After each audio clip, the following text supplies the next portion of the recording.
Welcome to a special live edition of Nick at Night here with Taylor Engel. Engel Detailing, how we doing tonight, sir? Doing beautiful. How about yourself, Nick?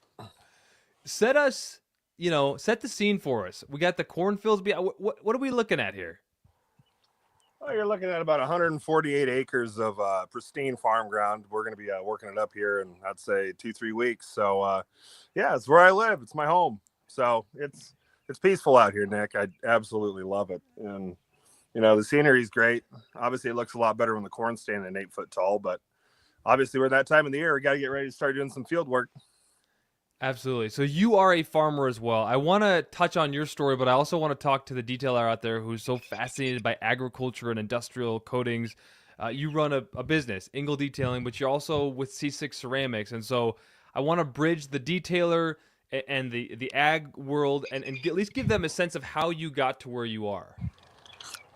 Yeah. So it's a funny story. It goes back quite a ways. I'd say it was 6.5, maybe 7 years ago. I didn't know anything about detailing, Nick. I really didn't.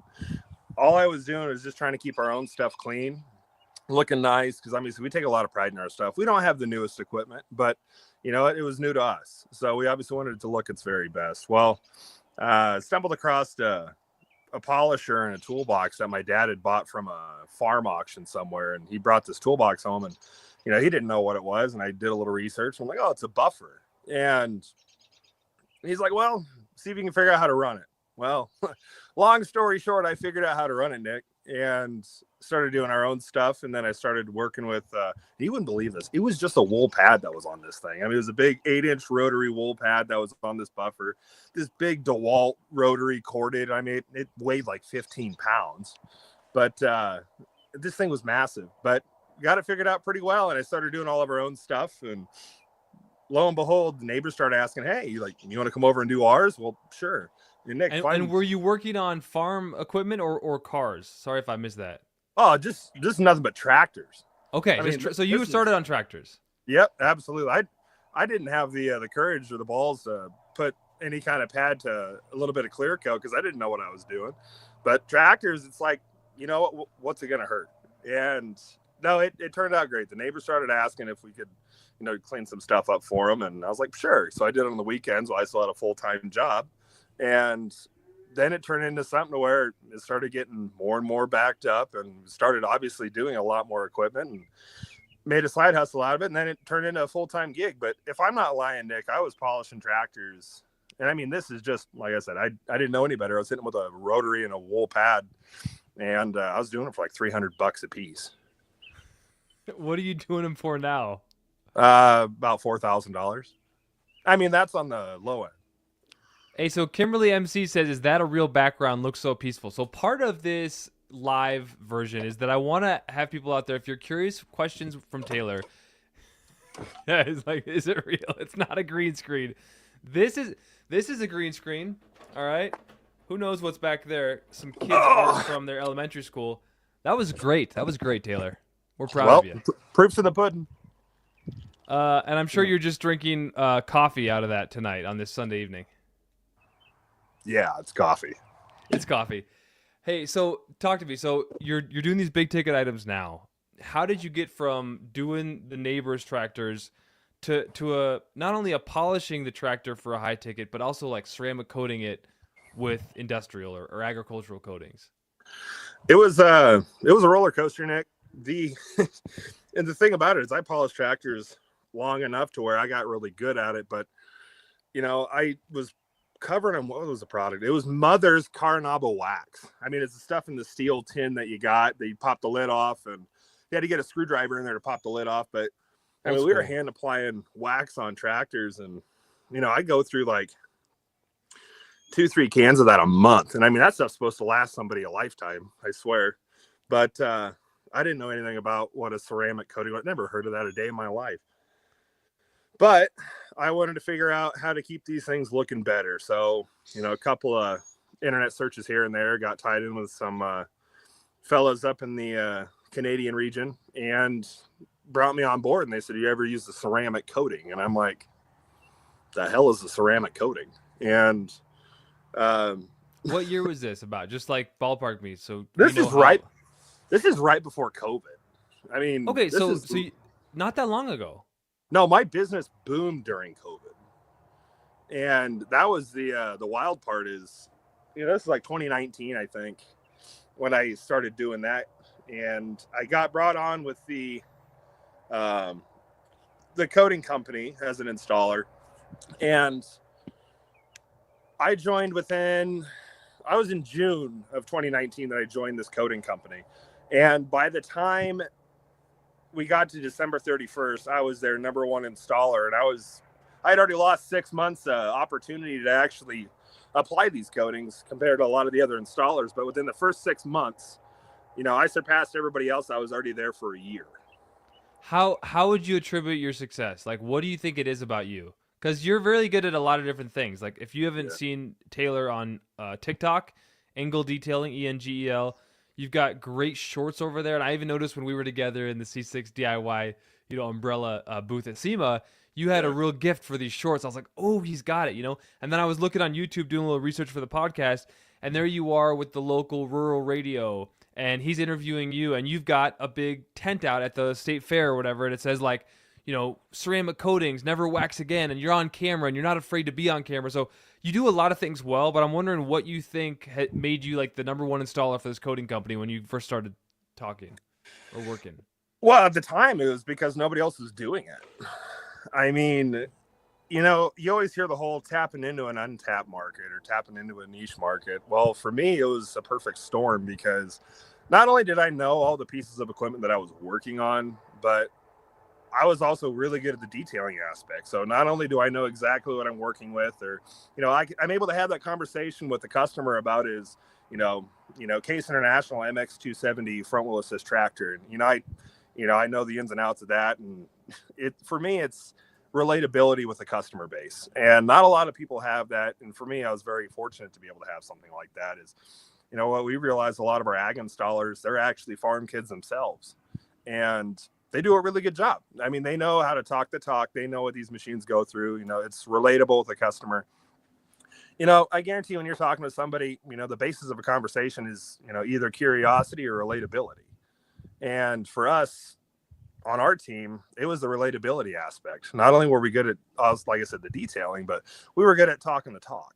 And it's worked extremely well for us. So we were able to build something in a market that it wasn't even here, or it wasn't at least public in the US that, I know of, because whenever I talk to somebody, they're like, well, you're the guy from TikTok. Well, they call me the guy. And it's pretty cool. I've done some podcasts with some guys who have an extremely large following base on like TikTok and Facebook. And I mean, we're talking 1, 2, 3 million followers. And I talk to them on a daily basis because we're just good friends now. But it's allowed me to do a lot of cool things. But, in the relatability aspect, why we're able to do that with the shorts and, the reels and the TikToks is, look, sell. I mean, farmers like stuff looking good. It's just that not everybody knows about what options they have. And for me, it's pretty relatable. Not only can I post stuff about me farming, but I can also post about, the cleanest farm equipment you've ever seen in your life. All right, so let's say I know how to clean cars. I'm not a farm kid. Should I go into agricultural coatings? And if so, where the heck do I start? I wouldn't quit your day job, but what I would do is I would make sure that that's an expansion of your business. And with what we're doing here at C6, I allow people to do personal training with me. And it's a 2-day training course if, people are interested in the course. But the training course that we're doing now allows me to not only show people how we do this, process on actual machines, but the latter half of that is actually us working with the installers and, talking to them about, what farm equipment actually is, what these machines are actually made of and what these things go through. And then obviously, what these customers actually want out of that. Because for us, it's super easy. But I've talked to a lot of installers and they're like, well, it's really intimidating and I don't know where to start. Well, the number one thing that I did was I started at home, but I had the ag equipment at home to start on, and not everybody does. And with that being said, it becomes a little bit more difficult for the next person, because I'd love to tell somebody that they could, properly repeat the success that I've had with, my social media pages and everything else. But, at the end of the day, social media is really hard to predict, Nick, especially on TikTok. And Oh yeah, oh yeah. No, and I the social media thing for sure. I mean, even like I've heard Gary Vaynerchuk talk about this, where he's like, I do this for a living, and even I don't know which short is gonna like go viral, right? So there's an element to the just consistency yeah, and hard work and determination, right? And again, consistency with a capital C, especially on social media. But I guess I want to know. I mean, yes, social media success is a huge part of your growth, and I actually wonder how much of your work now comes from your TikTok, or does it come from word of mouth? Because I know you work from Nebraska to Texas. Like, maybe give me a little insight into your world. yeah, we're all over the country. Like tomorrow at 6 a.m., I'm leaving for North Dakota, and I have to go do a job for a customer who's in an emergency situation with a brand new John Deere sprayer. And I don't know if a lot of these people know what a sprayer is, but obviously in ag, a sprayer is, what applies the pesticides, herbicides, and fungicides on crops. I mean, they're full of chemical, like it's straight chemical usage is what these things go through. And our customer had somebody lined up to actually ceramic coat this. And then the customer, had the installer show up, and they're not with C6. And I'm not going to throw anybody out there, but they had showed up, they had looked at the machine, got intimidated by the size of the machine, and literally said, I can't do this, and left. But he had committed, he had committed a month and a half previously and had it all scheduled, good to go. And this guy's ready to start spraying. I mean, he's ready to get after it. So he had called me and he said, I am trying to find somebody in a very short amount of time with, obviously the best product to use on my $700,000 sprayer. We're getting ready to use this, and I don't want to compromise the longevity of the paint. Is this something you could do? And Nick, this is 9 hours away from me. Keep in mind, it's like nine and a half hours. So we told him $11,000. We're going to be there to do it because I have to change my scheduling and everything else. But we're going there for an $11,000 job. It was me and my crew. It's going to take us 6 hours. Really? Yep. And you're gonna drive there tomorrow and get it all done in a day, or what's the plan? Get it done on Tuesday. Well, we'll get it done on Tuesday, but what he doesn't know is that I already had work scheduled in North Dakota for this week. It just pushed it back a couple of days, but we have another set of beautiful tractors that we're going to be doing for a customer on the eastern part of North Dakota. So we're actually going to be driving straight from the sprayer in western North Dakota, and we're going to straight across the state about 5 hours away, and we're going to knock out about $15,000 worth of work there in about a day and a half. All right, I want to splice in some questions as we go. That's why I like the live format here. So Conway's asking, Taylor, I'm curious, who are the number one customers? Individual ranches, farms, or large industrial businesses? Dealerships selling ag equipment?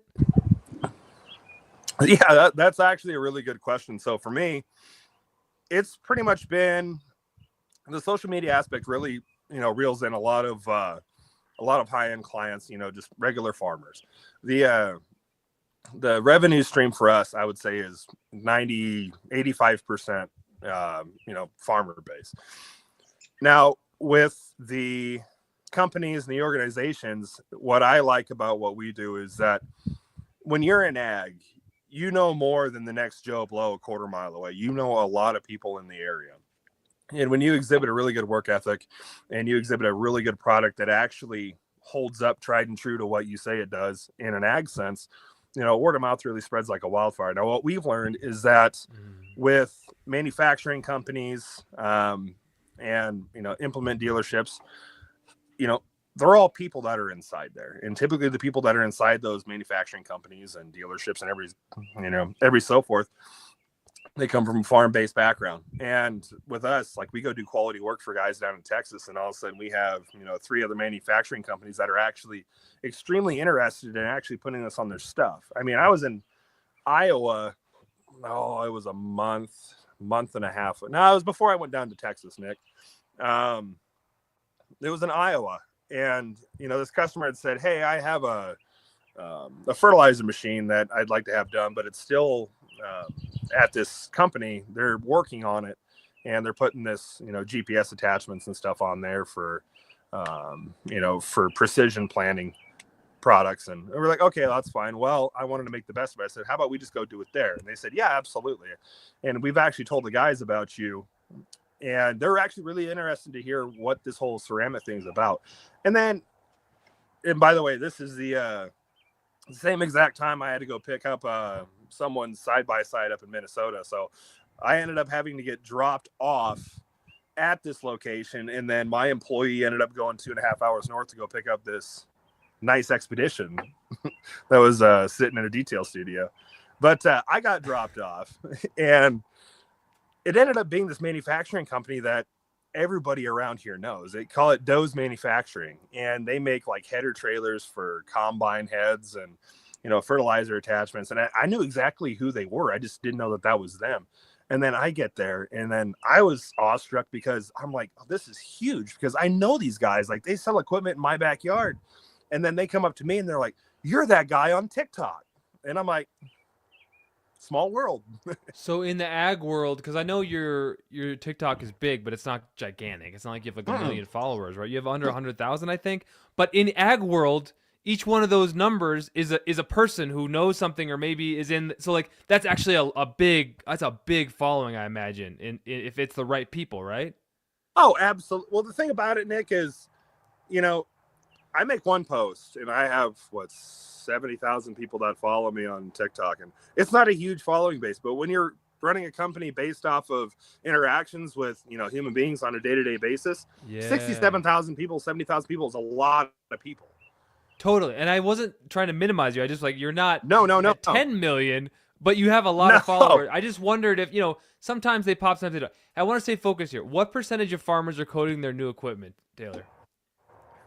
So due to current regulations and stuff that are going through ag, and due to a lot of issues that people are having with John Deere, eliminating a lot of the programs that they offer, you know, we just found out here about a month and a half ago that nobody's buying new equipment anymore. John Deere's not even selling new equipment. They're not even offering it. So now everybody is holding on to the equipment that they have, and they're going to end up keeping it for a long period of time. So what does that mean? What opportunity is there right now for people who want to get into the agriculture side? Can you talk about C6? Yeah, absolutely. So with what we have with C6, and it's a perfect storm. And I mean, tell me what your title is at C6 Ceramics. Like, you know, obviously we're on the same team here, but it's like different families, right? Like Ivan and I are making DIY detail educational videos on how to clean cars. You and I interact at SEMA, but other than that, we don't talk too much. I know, and it's unfortunate, Nick. I wish you lived closer. It's a sad thing. It's a sad thing, Taylor. I know. The opportunity that people are going to have right now is it's going to be huge. A lot of people don't understand agricultural markets, but they understand that a lot of stuff's going on in the world. And in hindsight, with what's going on in the world, especially in the United States, big manufacturing companies are cutting back on the production of new equipment and so forth. So they're minimizing the conversations at the dealerships with, you know, like I was down in Texas with a customer, and he said he tried to order a brand new planter. He didn't want to trade in the one that he had. You know, he wanted to order a brand new planter from a dealership just to have another one. And the dealership said, we can't do it. And we're talking about a $400,000 planter. And they said, we just can't do it. So now he's forced to keep the machine that he has, and he's going to continue to run it.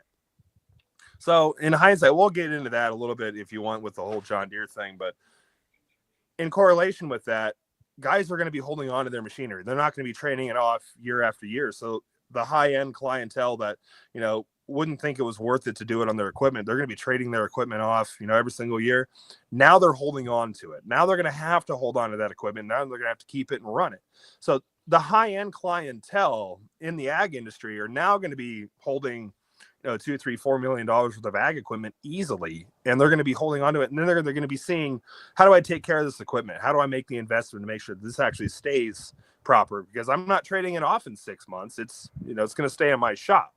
So with that being said, perfect storm, Nick. We did this whole thing with C6, and I put a lot of, I don't know if we can swear in here, but I put a lot of time and effort into this ag coating, and it came out as the Cadillac of ag coatings.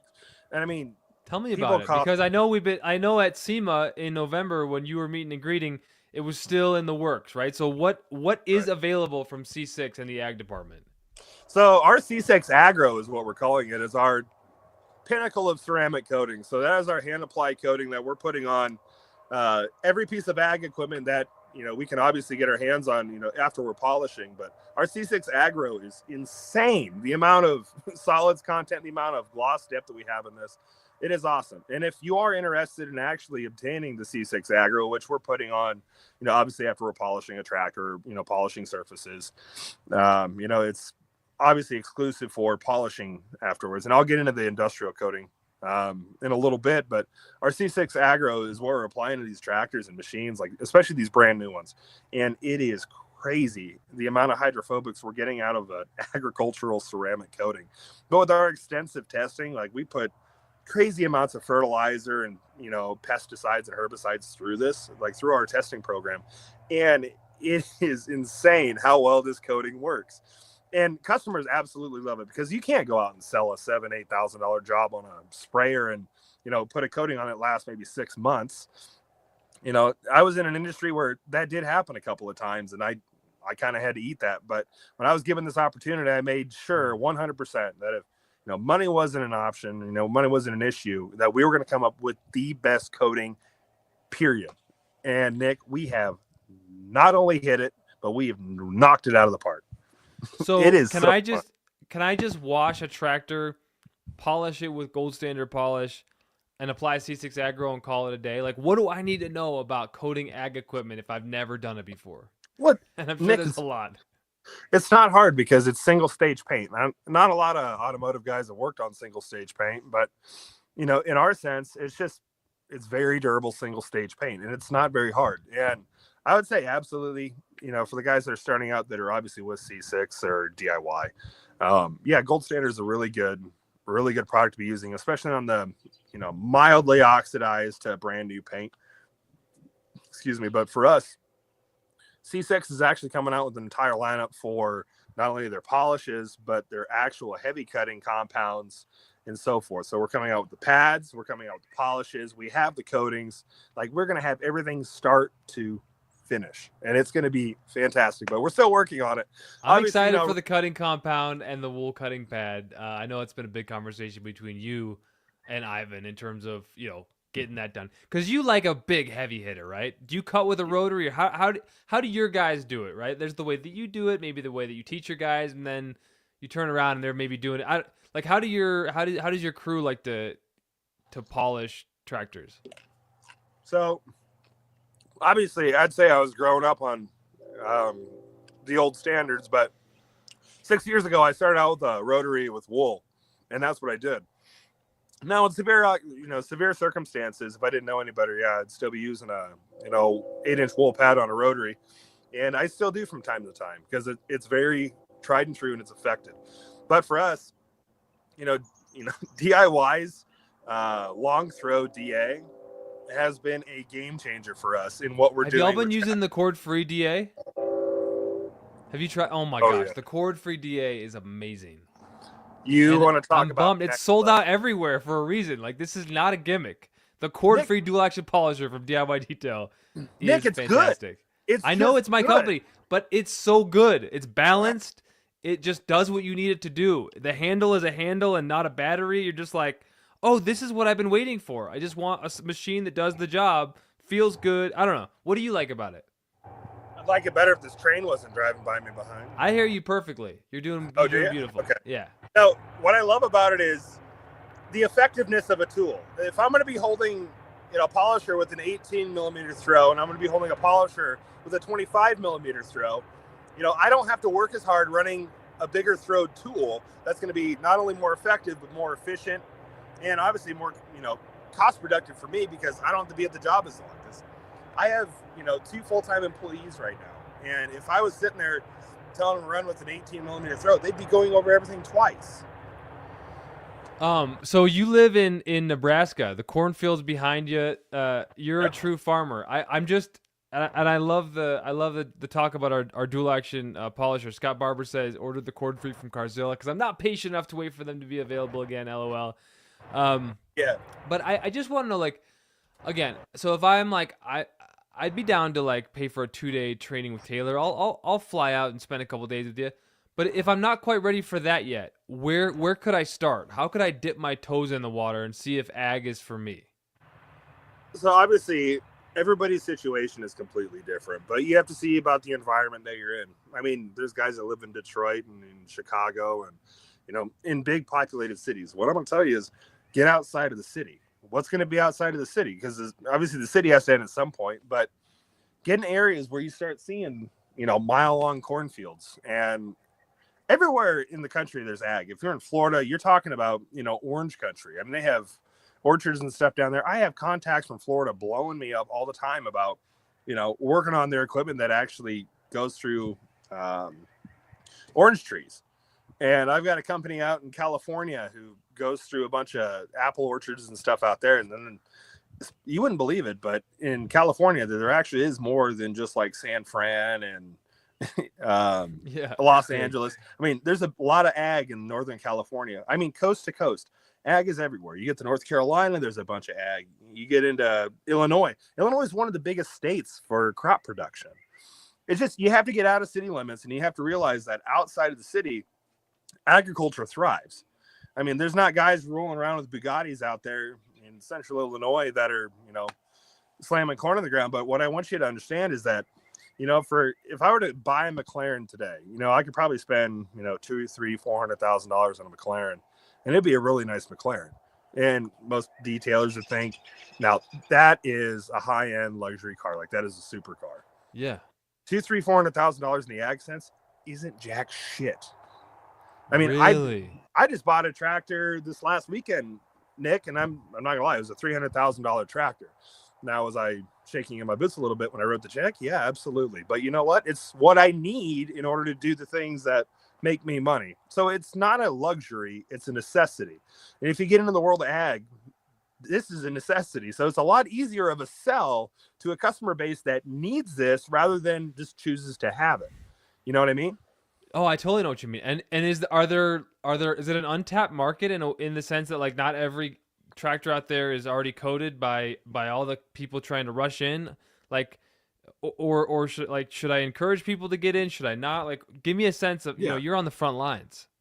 No, absolutely. You need to get into it as soon as possible because, when I first got into it, it was truly an untapped market. And I can say that with 100% confidence because nobody knew about it. I mean, Nick, when I first started out 6 years ago, I ran a CRM, and it was a headache trying to line vehicles up or, tractors up with a CRM, but we found a way to make it work.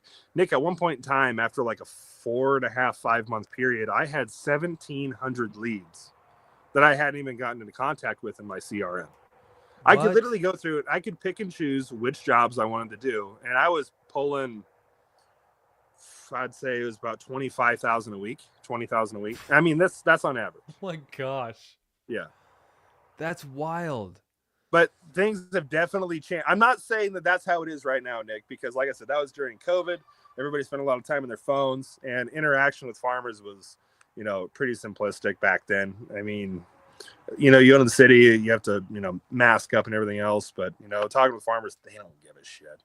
And it worked out extremely well for us. We were very fortunate to be able to have that. But our social media presence is what, gave us that opportunity. But yeah, Nick, I'm thinking we were just shy of $1 million gross income that year, just from ceramic coating tractors. So give me the current state of the industry, right? I'm interested. I walk up to the booth at DIY C6 and I'm wondering, like, tell me what to do, how to, and should I transition into ag?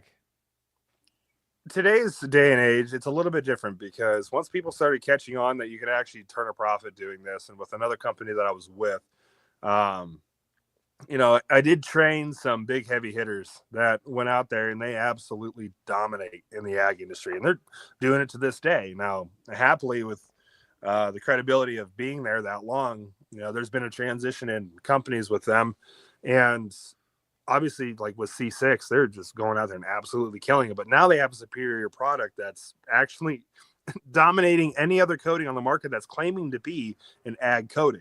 And that's what I don't like is, when I had first started out, there was a coating that we were using that it was just a ceramic. There was no ag base to it, and So we had turned it into the ceramic wasn't specific for agricultural, but it was being marketed as such. Yes, and Okay. that's because at the time, when I was just brought on as an installer, I was told that this is superior. This is going to work great for you. Nothing else was offered, so I didn't know any better because that was the first time I'd ever heard of a ceramic coating. So I had ran with it. And Nick, to tell you that I didn't have any headaches after that would be a stretch, because these things don't get parked in the garage at night. I mean, they get put through the ringer. I mean, all the chemical exposure, all the UV exposure. You go down to southern Texas, you get a sunburn about 10 minutes after you get out of the car. It's pretty bad. But, with how it was then and what it is now, I've taken all of the data from any coating that I've used, and I have interpreted it. I have figured out, what works with, UV susceptibility, chemical exposure, and so forth, applicability. And I have also analyzed customer bases, what customers want out of a coating, cost effectiveness, what are they willing to pay, how do you build a successful business around ag? Now, me, I'm 100% ag, but I have been so established in it that, I guess I did work on a couple of high-end cars 2 days ago, but they're farmers that own them. That's the best part. So this guy had I don't know if you care about a little side story, but it is. Go on, Taylor. I love it. So we get here and we're supposed to polish these 2 tractors out for this guy.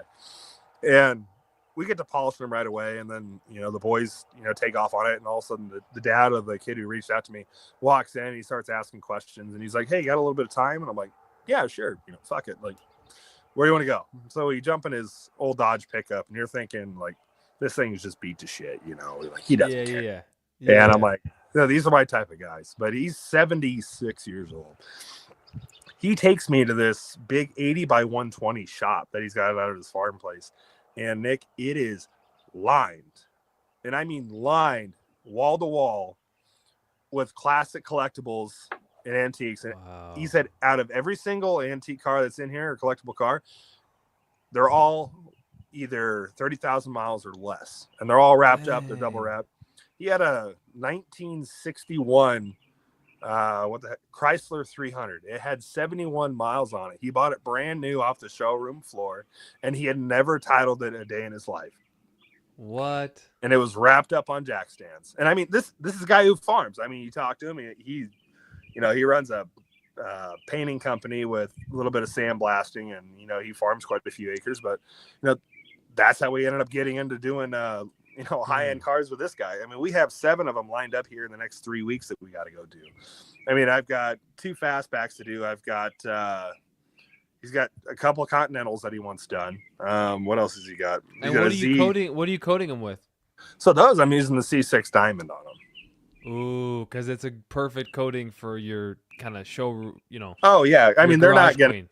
They hardly ever get washed any time in their life, but no. We just did a video, Ivan and I, this 1963 Corvette with the split windows in the back.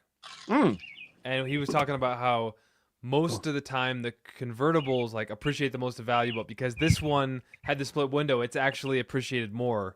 Just a nice, unique piece of history. It's like the 10-year anniversary of the Corvette. I love learning about classic cars. They're fascinating. Yeah, anyway, of course. We use diamond gloss on that because it's mostly a showroom beauty. Well, that's what we were looking at too. Like, we applied hydro to like 3 other vehicles this week, and I mean, these are brand new Silverados that these guys are gonna be bombing around, in the countryside with. And I had a phone call from one of them the other day, and that was yesterday morning. He had called me. He said, "I don't know what the hell it is you put on my pickup, but holy crap!" He said, "I have never seen anything like it." And he said, I set my coffee cup down on the hood, and he's like, "I definitely shouldn't have, but I set my coffee cup down on the hood, and then the fucker ended up sliding off the hood and spilling all over the floor." It'll do that. Yeah, I'm like, it is slick. We forget that these vehicles usually get used if they're not showroom, right? That these cars that we spend so much time polishing. So when you're getting her done as a automotive job, how are you polishing these cars? Like, what is your process to be profitable and efficient there? Oh, on cars themselves? Yeah. Cars aren't very complicated. We did have one hiccup that I ran into with GM. It was on GM Black, and this is on a brand new Yukon Denali. I have It's never a in lot of my real life. estate. I mean, not Oh ag, but yeah, it's a lot of real estate. no, but Nick, I've never had such an issue with GM paint in my life than what I had with this. And I mean, I was using the jeweling pad on a palm sander with the app, and it was still marring it up. And it's not the product or the coating. Oh, You know, we GM put a Black is like the most notorious. It's the worst. I know I bought a 21 brand new and I still have it, and I'm at least I could throw a little bit of wool to it if I wanted to, but you looked at this thing and it got scratched and it was just horrendous.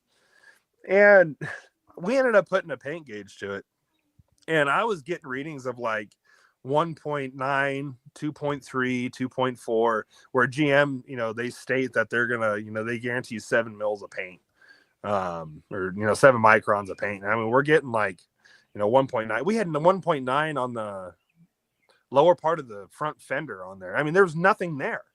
There was no clear coat. I mean, it was horrendous. So in the process of us doing that, we hit that with the C6 app, and we put the jeweling pad on. That didn't pull out any water spotting that he had on there because it had like 3,000 miles on it. They already ran it through a car wash. Obviously it's not designed App is pretty light in the abrasive category for sure. So the sacrifice that had to be made of this, though, Nick, is I was using pads and sequence that were even outside of C6 and DIY, and because you're just going for it. You have to figure out a solution. You get in a situation like that, you don't start freaking out. You figure out, all right, well, I have to find a solution for this, and we did. We ended up just resorting back. I actually had a quick call with Ivan about that, and Ivan is conveying some knowledge on to me, which God bless him. But I think he's in the chat if you want to. Is he? Well, he had recommended some things to me, and we actually ended up utilizing that, and that's what we had to run with. And I had to have that harsh conversation with the customer. I said, hey, I'm letting you know, I don't want this to reflect, our quality of work. I mean, we can dive into this, we can cut this paint, and I mean, we can try to remove all these imperfections.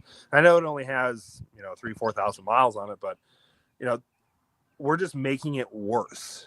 And that's where it's going, is that it is just making everything worse, because I mean, the quality of paint nowadays is just horrible. And I had told him, I said, I don't feel comfortable applying a coating to this when what type of quality work that I do, and I can't get your vehicle to that standard. And he had called this guy at GM and at his dealership, and he talked to the body shop manager, because I mean, Nick, I had a big long run in the front fender of this Yukon Denali. I had I had 14 paint nibs where it looked like fish eyes or nibs in the entire vehicle. I mean, it's just poor quality. They were obvious enough that like this guy noticed it, because I mean, a lot of people won't see that stuff. Okay. No, and I mean, like, they have a pretty good attention for detail, and that's why, assessing that situation, I wanted to make it very transparent with the customer. I said, hey, we have these issues going on. I said I would call and make sure that this vehicle hasn't been resprayed or something due to like maybe hail damage on the lot, because obviously the run that I seen in the fender just kind of gave it away as that you wouldn't expect that from GM. But so you think it was repainted? It wasn't. Oh, it wasn't. It was not. I mean, they said that they have got that process in GM so messed up that where the entire body of like a Yukon or Suburban doesn't get painted at the same exact places where like the front clip, the hood, the fenders, and the back hatch do. They're all painted in different spots. Yeah. I think we're going off a little bit on the tangent discussion here. How are you feeling about that? Do you want to get back to ag, or you want to keep talking about GM paint? I do, but anyways, long story. Let me finish this. Okay. But I told him, I said, I'm not really comfortable with, putting a coating on something that it's going to look like this. And I said, I want you to understand the situation. And he had gone through and, you talked to a guy, and he said, it's crappy that this is the scenario that we have to deal with when we buy these types of vehicles. So obviously you take the blame, put it on somebody else. And then we ended up coating that with C6 Diamond. And you wouldn't believe how far down his jaw dropped on the floor after he had seen that. He said, I knew what this looked like beforehand, but this is just a C6 app and, the jeweling pad. And that's all we did. And the That's coating awesome. itself just stood out like crazy. But yeah, I don't want to get too far off track, but. No, I appreciate that. I appreciate that. I like to hear the real world business stories as well because it all sounds great on the internet. And then, as you know, there's always problems to solve, right? Yep. What's like the biggest kind of whoopsie or like challenge or just something that felt like it was a big bad mistake that turned into like a positive for you and your business? So, and if we're going to be brutally honest, Dick, Let's do it, it's baby. Let's do it. it's when I first got in with C6 and they wanted me to design a coating that we could spray on machines and never have to polish again. So that's our C6 industrial. And some of the biggest headaches that I've had and growing pains that I've had in, my career and in my business were dealing with the implications of, improper spraying of the stuff that we had finally finalized. So we call it delamination. So it's and for a lot of people that don't know what our C6 industrial coating is it's a ceramic based product that we're actually able to spray on the machines without actually having to polish them. And it is a beautiful product if you never want to run a polisher ever again or expand options in your business. But what we were doing is, we were spraying it on oxidized equipment that made it look absolutely brand new. I mean, it was insane. It looks like I saw the before and afters. Yeah. Yeah.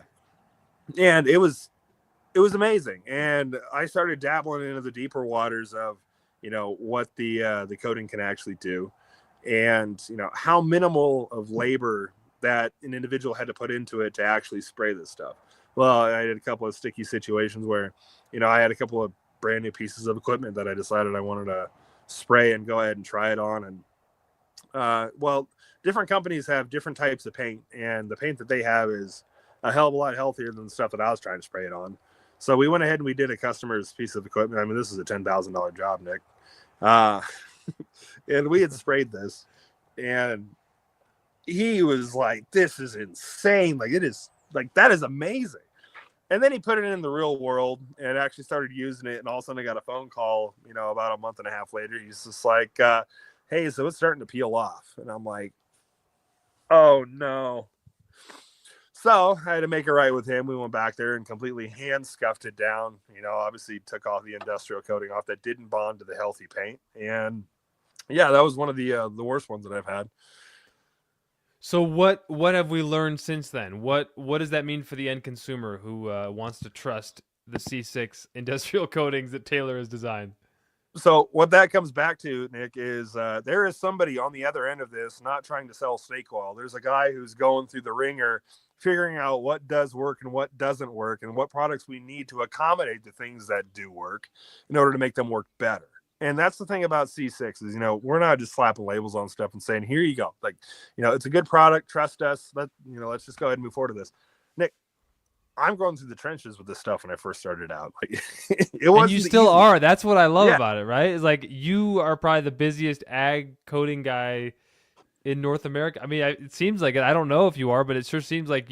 And if there's anyone who's going to be testing and refining and saying, hey, Ivan, hey, Nick, this is what works in the real world, it's you.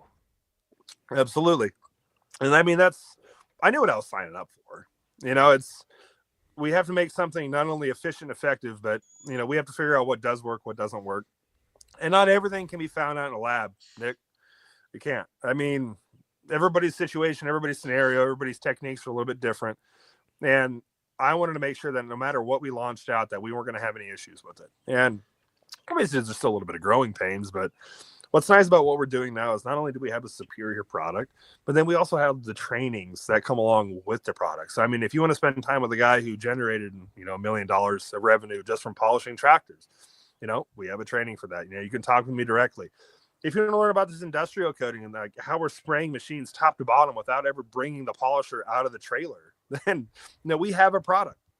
And it works extremely well. And I get very thorough when I work with my customer base about techniques that they use, how they should be doing it and so forth. So I'm not just going to sell it to you and obviously let you go have fun with it. I mean, with the industrial, I really have to work with the installer base so that they don't have those issues that I had, when I was first starting to spray this, because my confidence was through the roof. And I was trying to spray dang near anything that I could, but I had a couple of big reality checks that luckily I was financially able to back up. But So certain things need to get prepped a certain way, and then certain things need polishing, and then certain things can get sprayed, right? So that's the difference between industrial and... Yeah, so our industrial, it accommodates and it thrives in areas where, polishing, it's just not very effective. It doesn't make sense because maybe it's been polished a few times before. It's so broken down by the sun that, it's so faded that if you cut all the oxidation off, you wouldn't have any paint left. I mean, you'd be down you just take it all off at once. Got it. Yeah. But it also comes down to like intricate areas on machines for us that it wouldn't make sense to try and polish, like engine blocks on tractors or, hydraulic outlets or around like the wheels and so forth. It's just the amount of labor and time that you'd have to put into actually trying to polish those out.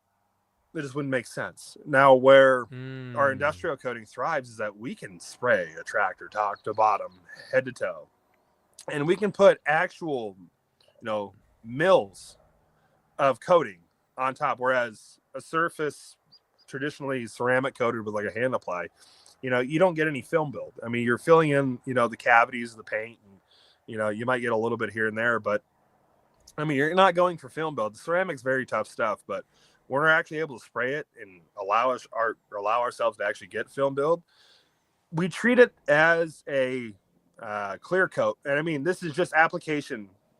Like it has the same similarity in application as a clear, the same effect where it, glosses anything you spray it on.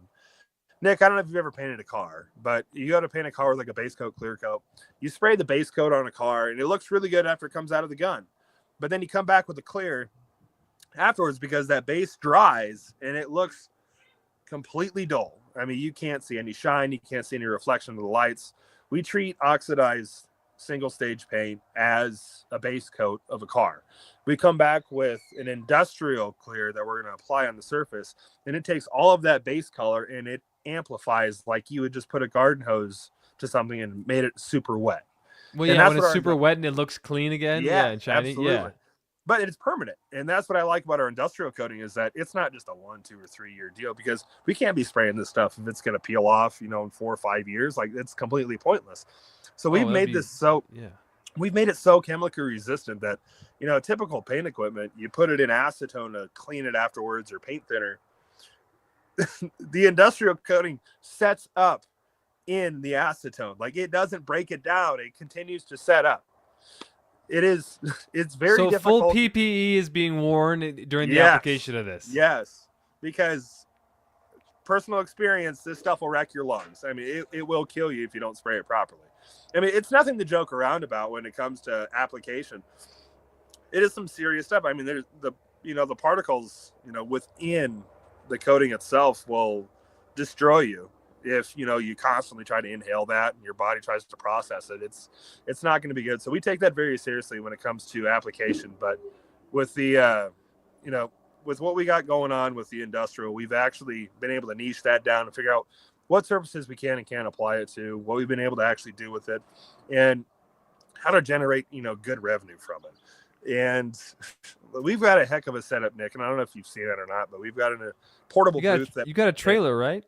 Yep. So we've got a nice, completely decked out trailer with about everything you can imagine to do not only the polishing, but the industrial coating. But we've got a booth that's like 35 foot long that will blow up, and we'll take to some guy's farm place if he wants to have the lower half of his tractor sprayed or whatever. We can blow it up in his shop, and we can minimize any type of overspray, control our spraying environment, and get through in a very quick fashion of getting his equipment taken care of.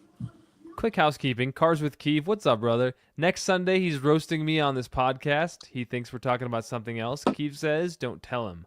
We're going to be talking next Sunday on Nick at Night Live about kind of the best sprayer setup. Like, what else you could possibly want if you don't have a hose. So, like, Keeve is the guy as it relates to all the sprayers. Oh, he's the man, huh? He's the man. So, we're going to talk selfishly, because I don't have a garage, all the best equipment that you might need. So, I can't wait to grill him about that.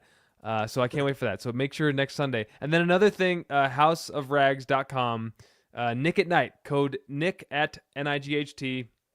we'll save you 10%. So, just trying to do a couple of go support the House of Rags. They support this podcast. And By the way, yeah. Nick, I was gonna say about 1,000 rags from the House of Rags, and they are hands down the best rags I've ever used for Really? working on. Oh man, so we got a lot of nice pearl weave rags from them, and we even have like the glass towels and everything else. We got the works from them, and they are hands down the best freaking rags I've ever used. House of Rags is not messing around. They do No, not they mess ain't. around. They got something good going there, baby. I've been using the Diva rinseless drying towel, Yep. doing some rinseless washing outside, and I've been loving it so far. So That's good. I'm a fan That's as well. good. All right, so let's say I'm at someone's farm and I'm doing their Escalade, and then they're like, "Hey, do you know anything about like coating my tractor?" And then they show me this equipment. Should I fake it till I make it and say, "Yeah, we can do that," or if I don't know anything about a tractor, what would I do in that situation? Because detailers often get these opportunities when they're least expecting it. So in that sense, I'm going to tell you, Nick, fake it till you make it, but have a good product to actually back it up. I had to do that at one point in time. I had to fake it till I made it. I knew exactly what I was doing. Nick, I didn't know what the hell I was doing when I first did this. So what do you have to know about a tractor? Like, are you just doing the painted surfaces? Like, there's a lot of intricate parts in this vehicle that I wouldn't know what to do. So, in common sense of, it depends on what you're doing to the machine. Back then I was just polishing the fenders and the hood and the roof, and, that was it. Now it's gotten so extensive that, I'm masking off parts of the tractors that I'm going to overspray on them from the industrial coating. And I don't want to get overspray on what I've, hand ceramicked on, the hood or something else. I mean, there's a lot of ins and outs of what it is we're doing. So you hand ceramic the single stage paint and then all of the parts you're spraying, or is that too simplified? No, it's pretty well simplified. So what we're doing is we're applying it to the surfaces that crucially need the industrial coating. And I mean, the high trafficked areas like underneath the machine that, they see a lot of wear and tear. They see a lot of chemical abuse. And on certain machines, if they're new enough and that, they take care of the machines, the paint is healthy enough, I don't want to go hitting that with our industrial because it's, quite frankly, not needed. Got it. And for us, the product cost comes into the equation. What does the customer want? What can they afford? Obviously, you have to look at our product cost. You start pumping numbers into there. For us, we have a beautiful solution of, hand polishing and ceramic coating the top half of the machines and, industrial coating the lower half. And we found a really good system for that. But in certain circumstances, like I said, some tractors you can't polish. Like you just can't. And that's where the industrial just knocks it out of the park. And that is the easiest payday you'll ever have in your life. If you have to completely spray a tractor from top to bottom, because 90% of the work's all in the prep. The fun part's the spraying. And really? Oh man, the spraying is the best part. And is it really? Yeah, it's so much fun. But literally, we can have a tractor completely sprayed top to bottom. If we weren't polishing anything else, cost-wise, we would make more money doing it. It's just that certain customers, I don't like doing it with people that don't need it. And obviously, we have a lot more product cost in that as well. And it all depends on the circumstance. But, for us, if we're going to industrial coat, let's just say, a regular, I don't know, a lot of these guys probably don't know what a 8R tractor is, but, a pretty decent sized tractor. And it would only take us probably 4 hours to do, 3.5 hours. And I mean, we'd probably pocket $6,000 off of it. So you're talking $1,500 an hour.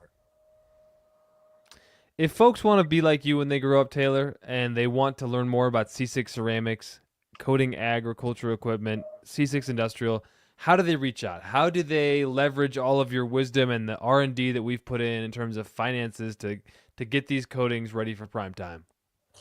So if they want to reach out to me, all they have to do is, reach out to me, via email, Taylor, Taylor at c6ceramics.com.